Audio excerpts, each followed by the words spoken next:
Hello' guys, welcome back to my new vlog. So' আজি যাওঁ আমি শৰাই দিবলৈ কাৰণে বকুল। এইপিনে আছে আমাৰ মা আৰু আহিব আইতা, চশমা লগাই পেলাই আইতা আহিব আৰু আমি যাওঁ বকুল শৰাই দিবলৈ কাৰণে। আপোনালোকে ব্লগটো স্কিপ নকৰি চাই যাব। মোৰ মাতষাৰ অকণমান বহি আছে, আপোনালোকে ইগন'ৰ কৰিব আৰু গোটেই ব্লগটো চাব দেই। বকুলৰ মেইন এণ্ট্ৰেঞ্চটোত আহি পালোহি আৰু। চ' গাইজ, আমি এতিয়া বৰ্তমান বকুল আহি পালোঁ। এইপিনে আছে আইতা, এইপিনে আছে মা, এইজনী মা আৰু আমি বকুল আহি পাই গ'লোঁ। আপোনালোকক দেখাই আছোঁ বকুলৰ পূজা আৰু আমি এতিয়া শৰাইটো দিওঁ। আপোনালোকক গোটেইখিনি দেখাই আছোঁ, আপোনালোকে ভিডিঅ'টো স্কিপ নকৰি গোটেইখিনি চাই যাব দেই। এতিয়া আমি ভিতৰলৈ গৈ আছোঁ। ইয়াতে দোকান বজাৰ দিছে আৰু আপোনালোকক বস্তু এটা দেখাম দেই, বহুত ধুনীয়া।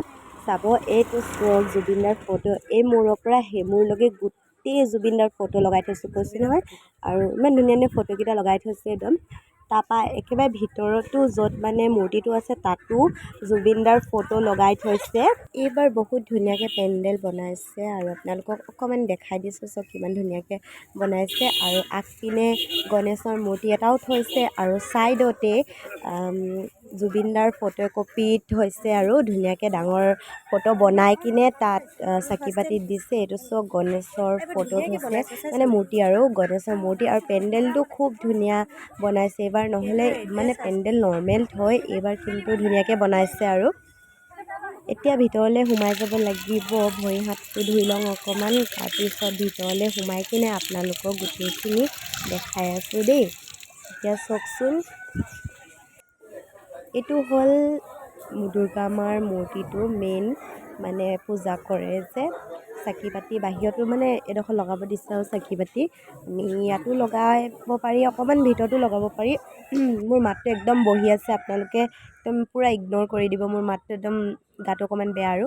তাৰপৰা এইটো চাইছে, ইয়াত ভোলেনাথৰ আছে আৰু এইপিনে আছে চাকি বাতি। ভিতৰতো লগাব দিছে, বাহিৰতো লগাবলৈ দিছে। আমি অকণমান ভিতৰত লগালোঁ আৰু ভগৱানৰ ওচৰত। আৰু এইপিনে মানুহখিনি চাইছেনে লাইন পাতি গৈ আছে। ইয়াতে মানে মানুহখিনিয়ে শৰাই দিবলৈ কাৰণে গৈছে দেই। বকুলৰ এইটো মেইন ভগৱান আৰু দুৰ্গা মা ইয়াত ওলাইছিলে বুলি কয় আৰু পূৰ্বপুৰুষসকলে। আমি গম নাপাওঁ বাৰু, কিন্তু ওলাইছিলে বুলি কয়। সেইবাবে চবতকৈ ডাঙৰ পূজা বকুলত হয় বুলি কয়। আৰু আমি প্ৰত্যেক বছৰ শৰাই দিবলৈ কাৰণে যাওঁ আৰু চাকি দিবলৈ যাওঁ। চবতকৈ ফাৰ্ষ্ট পূজা আমি বকুলতে ৰাতিপুৱা সময়ত চাওঁ। আৰু এইপিনে আছে ভোলেনাথ মহাদেৱক চাকি বাতি লগাই কিনে ভিতৰলৈ সোমাই আহিলোঁ। চ' গাইজ, এতিয়া মন্দিৰত আছোঁ, ইমান ভিৰ কি ক'ম আৰু। আপোনালোকক দেখাইছোঁ দেই, ইমানেই ভিৰ চাব।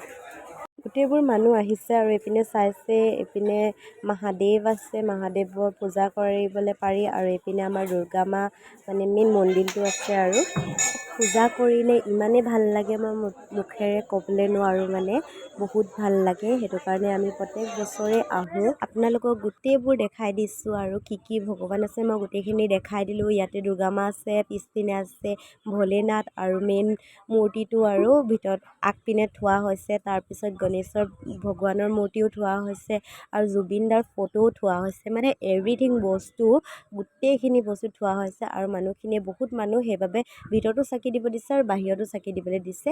আৰু ইয়াতে আমি পূজা কৰা হ'ল বাবে আমি ঘৰলৈ যাবলৈ বুলিয়ে ওলালোঁ আৰু বহুত দেৰি হৈ গ'ল। এইপিনে চাইছে, এই মূৰৰ পৰা সেই মূৰলৈকে গোটেই জুবিনদাৰ ফটো থৈছে। তাৰপৰা আমি বাহিৰলৈ ওলালোহে, মাহেঁতি বস্তু ল'বলৈ লাগি গ'ল। কৈছোঁ নহয়, ইমান বস্তু লৈছে, মোৰ একদম পূৰা আমনি লাগি গ'ল বকি বকি কিনে, কি ক'ম আৰু। একদম এগালমান বস্তু ল'লে আৰু পূজা চাবলৈ আহিলে বস্তুটো বজাৰ কৰিবই লাগিব, হয় নাই বাৰু। তাৰপৰা মই ইয়াত ৰখি ৰখি গৰম, ইমানেই গৰম, ইমান ৰ'দ নহয়, উপায় নাই আৰু। মাহেঁতে এইপিনে বস্তু লৈ আছে আৰু হৈ গ'ল আৰু। এটা খাইছোঁ আইতা, এইপিনে মা, এইপিনে মই। আজিলৈ ব্লগটো ইয়াতে শেষ কৰিছোঁ দেই, বাই বাই।